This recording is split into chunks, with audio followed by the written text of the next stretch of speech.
অফারটি শুধুমাত্র ভারত এবং বাংলাদেশের দর্শকদের জন্য প্রযোজ্য।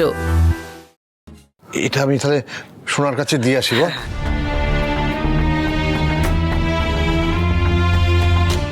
এই রানা, আমাকে কিছু টাকা দাও তো, ওই সেলাই মাস্টারের পেমেন্টটা কর। আমি বুঝতে পারছি অংশু হঠাৎ টাকাটা চাইতে কেন এসেছে। ও নির্ঘাত দেখেছে যে আমি কাউকে টাকাটা দিয়েছি, তাই সেলাই মাস্টারের নাম করে টাকাটা আদায় করতে এসেছে। অংশুদা, এক্ষুনি তো ক্যাশ বের করতে পারবো না গো। কেন পারবে না? কেন সেলাই মাস্টারের পেমেন্টটা তুমি দেবে না? দেবো না কখন বললাম? আমি বললাম পরে দেবো, এক্ষুনি দিতে পারবো না। ও দারুণ ব্যাপার। নিজের প্রয়োজনে তুমি অফিসের টাকা খরচ করতে পারছো, অথচ অফিসের প্রয়োজনে টাকা বের করতে পারছো। মুখ সামলে কথা বলবে। ভুলে যেও না আমি এই ব্যবসার পার্টনার। কাকে কখন টাকা দেবো সেটা আমি বুঝবো, নাক গলাবে না একদম। ও তুমি পার্টনার হবার ফায়দা নিচ্ছ? আমি থাকতে এটা কিছুতেই হতে দেবো না।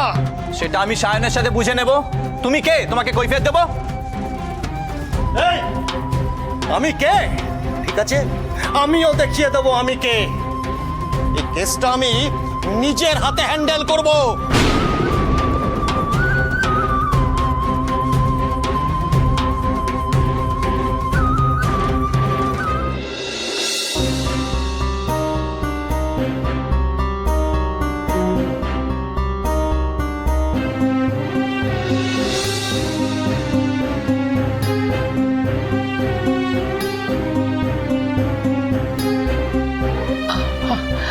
দেখ, আমার জামাইয়ের কি সুন্দর সময় জ্ঞান না। হ্যাঁ, আমার টাকার কি হলো? বাবা তো এখনো ফেরেননি, তবে বাবা যখন বলেছেন টাকা নিয়ে ফিরবেন তখন তার কথার খেলাপ হবে না। অতগুলো টাকা জোগাড় করতে পেরেছে যখন, বাকিটাও ঠিক। এত কথা তো আমি শুনতে রাজি নই। আমি এক্ষুনি বেরিয়ে যাবো, কিন্তু বলে রাখছি। শাগনিক, একটু এদিকে এসো। দেখো শাগনিক, আমি তোমার কাছে রিকোয়েস্ট করছি, তুমি একটু অপেক্ষা করো। স্যার হয়তো ফেরার পথেই আছে। আরে বাবা, আমি আর সময় নষ্ট করতে রাজি নই। অনেক সময় নষ্ট করেছি তোমাদের চক্করে। শাগনিক, এ নাও, এই এতে 50,000 টাকা আছে, ঘুরে নাও। শোনা, বাকি টাকাগুলো নিয়ে এসো। যাও যাও যাও যাও। দেখুন, আমি আপনাকে অবিশ্বাস করি না, কিন্তু এই বাড়ির কারুর ওপর আমার কোনো বিশ্বাস নেই। শোনা, এই না, এবার খুশি তো? আপনি একজন সহজ সরল মানুষ, সেই কারণেই আপনাকে লোকজন এরকমভাবে ঠকাচ্ছে। আমি একটু আগেই আমি জানতে পারলাম যে এই টাকাটা আপনি জোগাড় করে দিয়েছেন। আর সবচেয়ে মজার ব্যাপার কি জানেন? এতে আপনার কিছু করারই ছিল না। নীরা যদি আমাকে না বলতো আমি কিছু জানতেই পারতাম না। কিন্তু দেখুন, এই বাড়িতে সবাই দাঁড়িয়ে আছে কেমন ভাবে, দেখুন, যেমন ওনারাই টাকা জোগাড় করেছে। শাগনিক, আমরা তো আত্মীয়, এইভাবে আলাদা করে ভাববার কোনো কারণ নেই। শোনা, আমি একটা বাড়ি দেখেছি, কালকে তার গৃহপ্রবেশ। রেডি থাকবে। দেখেছেন? দেখুন দেখুন কেমন ছেলে, দেখুন, গৃহপ্রবেশ বলে কথা, আমাদের কাউকে একবারও বললো না। শাগনিক অন্তত এটুকু বুঝেছে যে আত্মীয়দের মধ্যে টাকা ধার দেওয়া নেওয়া কতটা খারাপ।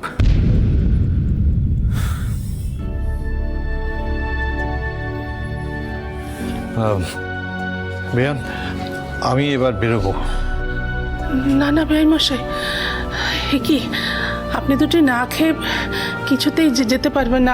আমি রান্না এক্ষুনি চড়িয়ে দিচ্ছি। কিন্তু বেয়ান, আমি তো এখন খেতে পারবো না। আসলে ঝিনুক মনেদের বাড়ি আমার জন্য অপেক্ষা করবে।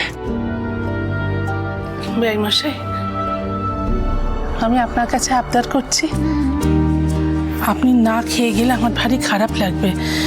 আপনি একটা কাজ করুন না, আপনি বরং ঝিনুককে নিয়ে আসুন। কি হয়েছে তাতে? দুই বোনে একসঙ্গে খাবে, এতে খারাপের তো কিছু নেই। অনুরোধ করছি ভাই মশাই। কি বলি বলুন তো? আপনি যখন এত করে বলছেন, ঠিক আছে, আমি ঝিনুককে নিয়ে আসছি।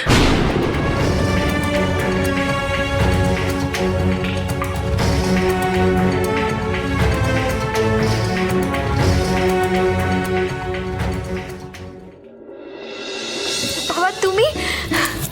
এই বিথি, বাবাই ফলগুলো এনেছে, নে না রে। হ্যাঁ বাবা তুমি একটু বসে, আমি চা করে আনছি। তারপর আমার নাতনি কেমন আছে? আমার যেরকম কপাল ও সেরকমই আছে, কাজের মেয়ের মতন। এটা তুই কি বললি? রানা এখন কত ভালো কাজ করছে, এত বড় ব্যবসাটা নিজের হাতে সামলাচ্ছে, ক্যাশ সামলাচ্ছে, তাহলে তুই এ কথা কেন বলছিস? বাবা, এই বাড়ির লোকেরা আমাকে কেউ ভালো চোখে দেখে না গো। আমি বাইরের ঘরে আমার মেয়েটাকে নিয়ে পড়ে থাকি, কেউ একটুও কোনো গুরুত্ব দেয় না, কারোর কিচ্ছু যায় আসে না বাবা। দেখ মা, তুই শুধু নিজের সুবিধে অসুবিধের কথা ভাবছিস, অন্যের দিকটাও ভাব। তোর যা মাথা গরম, তুই আবার কোনো ঝামেলা পাকিয়ে বসিসনি তো? দেখলে বাবা, কেন আমি বলি আমার পোড়া কপাল? তুমিও আমাকে সেই কথাই বলছো, আমি নাকি ঝামেলা পাকাই। উল্টে বাকিরা যে আমাকে ঝামেলায় ফেলছে সেটা কিছু নয়। কি করি বলতো? তাহলে এক কাজ কর, তোকে এখানে থাকতে হবে না, তুই রেডি হয়ে নে, আমার সঙ্গে চল, আমার মেয়ে আমার কাছেই থাকুক। না বাবা, সেটা তো পালিয়ে যাওয়া হয়, ঝামেলা তো এই বাড়ির লোকেরা করছে। তাহলে আমি আমার অসুস্থ স্বামীকে ফেলে রেখে কি করে চলে যাই বাবা? অসুস্থ স্বামীর কথাই যদি ভাবছিস, তাহলে সেই অসুস্থ স্বামীর কথা ভেবেই মানিয়ে চলবার চেষ্টা কর। অভিযোগ করছিস কেন? বাবা, আমি অভিযোগ এমনি এমনি করি না, তুমি জানো না। আমার কথা তো ছেড়েই দাও, রানাকেও কেউ এই বাড়িতে একটু সম্মান করে না। এই ব্যবসাটাও মায়ের মতন করে আগলে রেখেছে, সকাল থেকে রাত পর্যন্ত মাথার ঘাম পায়ে ফেলে কাজ করে, কিন্তু কেউ কোনো গুরুত্ব দেয় না বাবা। এটা তুই কি বললি রে মা?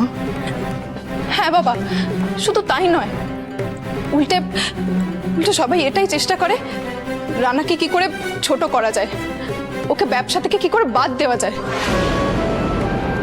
তো এর সঙ্গে কি সায়নও জড়িত? না বাবা, সায়ন রানাকে সত্যি খুব ভালোবাসে, আর বিথির শ্বশুরমশাই উনিও খুব ভালো মানুষ। দেখ মা, তোরা আমাকে যতটুকু জানিস, তা আমি অন্যের দিকে আঙুল তোলবার আগে নিজের দোষ ত্রুটিটা আগে দেখি। তুই যে ধরনের কথাবার্তা বলছিস, যে ধরনের চিন্তা ভাবনা করছিস, তাতে রানাকে আবার সেই আগের জায়গায় নিয়ে যাওয়া হবে। আমার বড় চিন্তা হচ্ছে মা, সায়নের জন্যে ওর সঙ্গে রানা একটু ঘুরে দাঁড়ানোর চেষ্টা করছে, সেটা কিন্তু একদম শেষ হয়ে যাবে। এটা তুমি কি বলছো বাবা? তুমি আমাকে দোষ দিচ্ছ? না না, আমি কাউকে দোষ দিচ্ছি না, আমি বাস্তব সমস্যাটার কথা বলছি। দেখ, তুই এখানে থাকলে প্রবলেম, রানা কিন্তু ঠিক ম্যানেজ করে নিতে পারবে, কিন্তু তুই ঝগড়া করবি, প্রতিবাদ করবি। তাই বলছি, ওসব দরকার নেই, তুই আমার সঙ্গে চল। আমার কি খারাপ লাগে জানো তো বাবা, বাকিদের মতো তুমিও আমাকে বুঝলে না। তুই আমাকে ভুল বুঝছিস মা। দেখ, আমরা সকলেই চাই রানার উন্নতি। তুই এখানে থাকলে সেই উন্নতির পথে কিন্তু বাধা সৃষ্টি করবে। আপনি তো আমাকে খুব চমকে দিয়েছেন। এখানে আপনাকে দেখে আমার যে কি ভালো লাগছে। ভালো আছেন তো? হ্যাঁ, ভালো আছি। আপনি ভালো? ওই মিলেমিশে চলে যাচ্ছে আর কি। আরে আগে ওনাকে দে। এই না না না না, আপনি নিন, আপনি নিন। দেখো, তিথি, খুব তো কথায় কথায় কোমর বেঁধে ঝগড়া শুরু করে দাও। এবার নিজের পরকে সামলাও। কি অধ্যত্ত! আচ্ছা, ও কি এই কোম্পানির মালিক? সায়ন নেই, এই সুযোগে যা খুশি বাতব্বরি করে বেড়াবে, আর আমাকে সব মুখ বুঝে সহ্য করতে হবে। কি হয়েছে দাদা, এত চেঁচামেচি করছো কেন?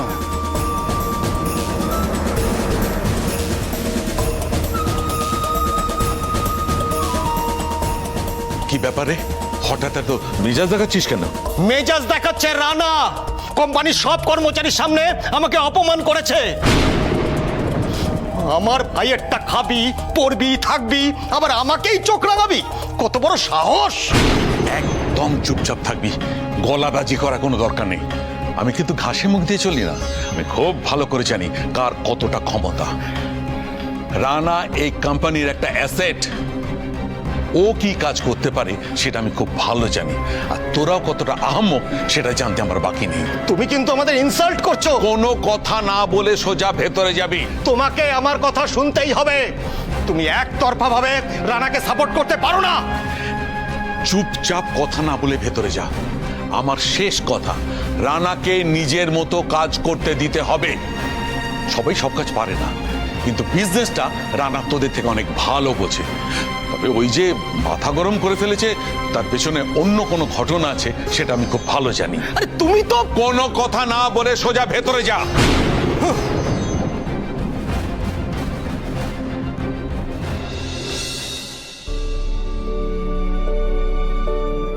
বৌমা, তুমি বরং দেখ, পরিস্থিতি যা দেখছি তাতে নবীনবাবুই এ বাড়ির দণ্ডমুণ্ডের কর্তা। হ্যাঁ বাবা, এই কথাটা তুমি ঠিকই বলেছো।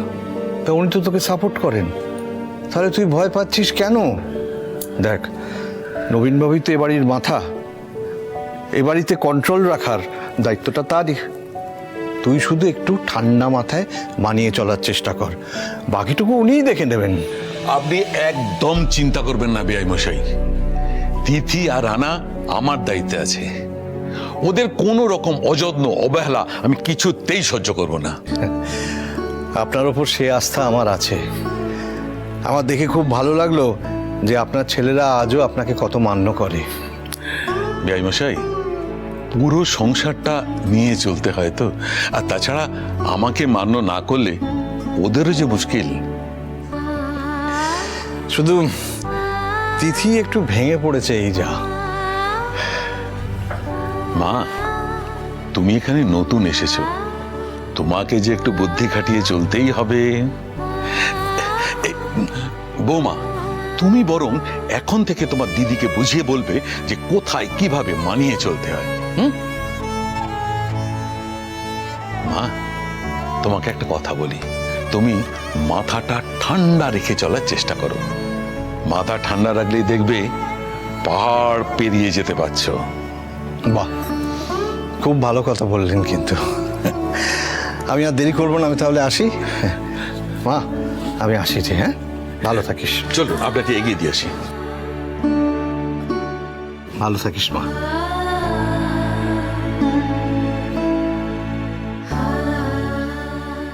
বৌদি, আমিও তোমাকে একটু হেল্প করি। না না সোনা, তোমাকে কিছু করতে হবে না। তাছাড়া তুমি তো প্রেগনেন্ট, বলো। আরে ধুর, এটুকু হেল্প করলে কিচ্ছু হবে না। তাছাড়া আমি তো কোনো ভারী কাজ করছি না। আচ্ছা ঠিক আছে, তাহলে তুমি রান্নাটা একটু দেখো, আমি ছেলেকে দেখে আসছি। ঠিক আছে।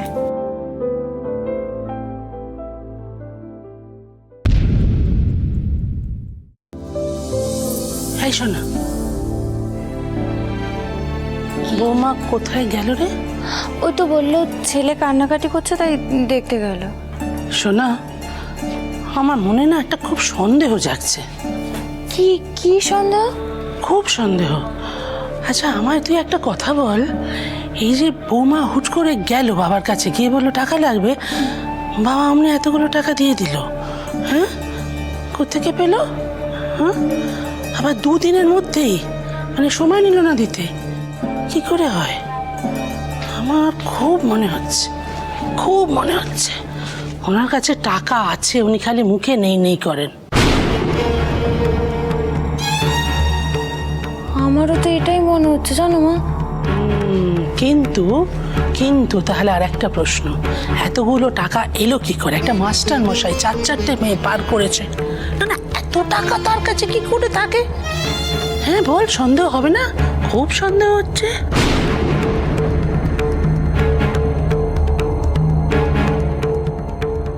কি হলো?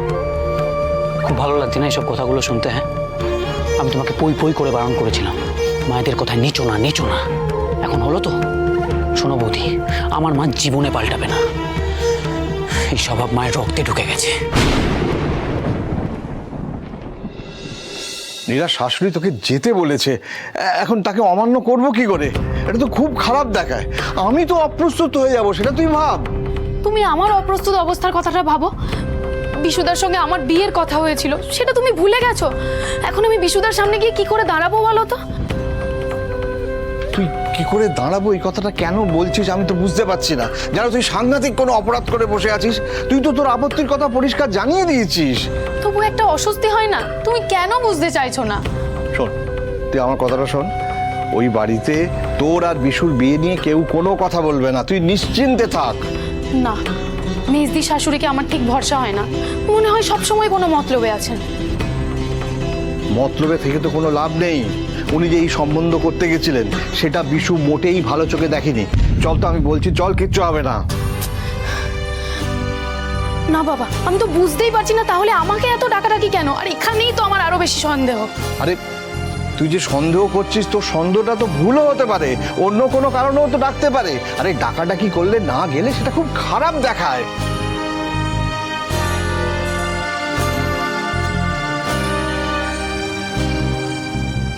ঝিনুক, বাবা যখন এত করে বলছে তুই যা না।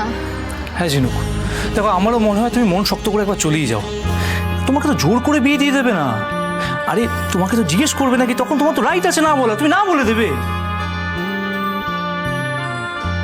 ঠিক আছে, তোমরা যখন এত করে বলছো তাহলে আমি যাই বাবার সঙ্গে। এই তো বুদ্ধিমতী মেয়ে। আমি রেডি হয়ে নি।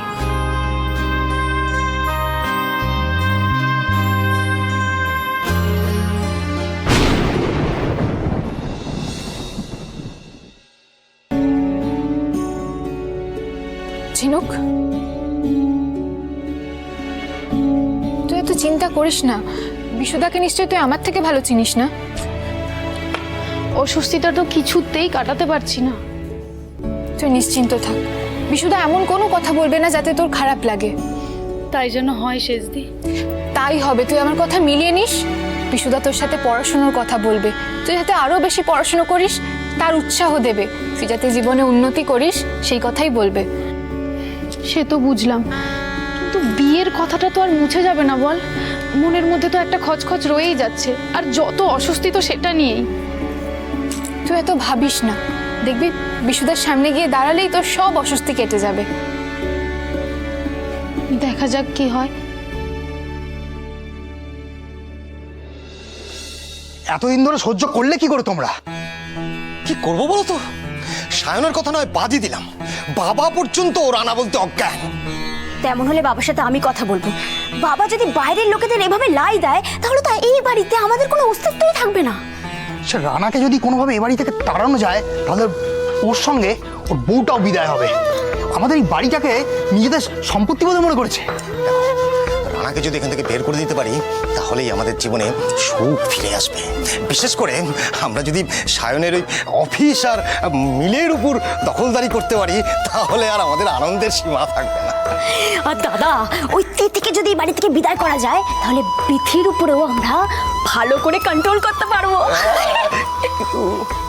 সমস্যা হচ্ছে রানাকে এখান থেকে তাড়াবো কি করে? একটা কিছু শখ কষতে হবে।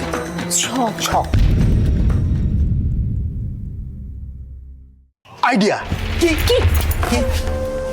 আমার মাথায় একটা আইডিয়া এসছে। আরে কি আইডিয়া বলো? একটা ডায়মন্ডের নেকলেস যদি তিথি ব্যাগের মধ্যে রাখা হয় কেমন হয় ব্যাপারটা? ব্যাপারটা কিন্তু ইন্টারেস্টিং প্রশান্ত। আরে প্ল্যানটা কি খুলে বলো।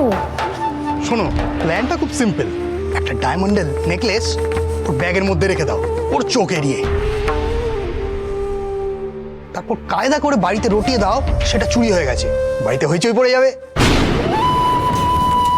তখন জিজ্ঞেস করা হবে কাকে সন্দেহ করা হচ্ছে, আর তখন তিথির নামটা বলা হবে। তারপর যখনই ওর ব্যাগ সার্চ করা হবে, ক্যাচ কট কট, তিথি যে চুরি করেছে সেটা সকলের কাছে প্রমাণ হয়ে যাবে। আর প্রমাণ হয়ে যাবে তিথি চোর। আর একটা চোরকে তো কেউ বাড়িতে থাকতে দেবেনি না। বিরাট ধাক্কা খাওয়েন বাবা, সায়নও বিপাকে পড়ে যাবে। অস্বস্তি কাটাতে ওরা তক্ষুনি তিথিকে বের করে দিতে চাইবে। হ্যাঁ, সাপও মরবে লাঠিও ভাঙবে না। কি আইডিয়া দিয়েছো তুমি, তোমার তুলনা নেই।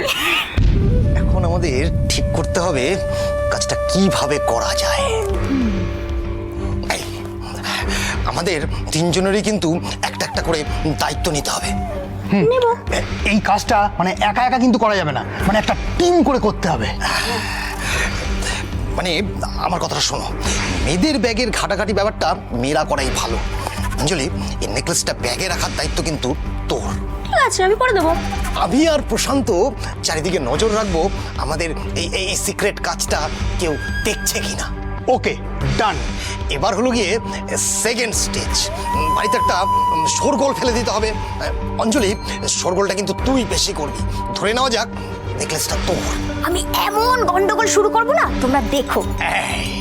এরপর হলো গিয়ে থার্ড স্টেজ, সব থেকে ভাইটাল স্টেজ।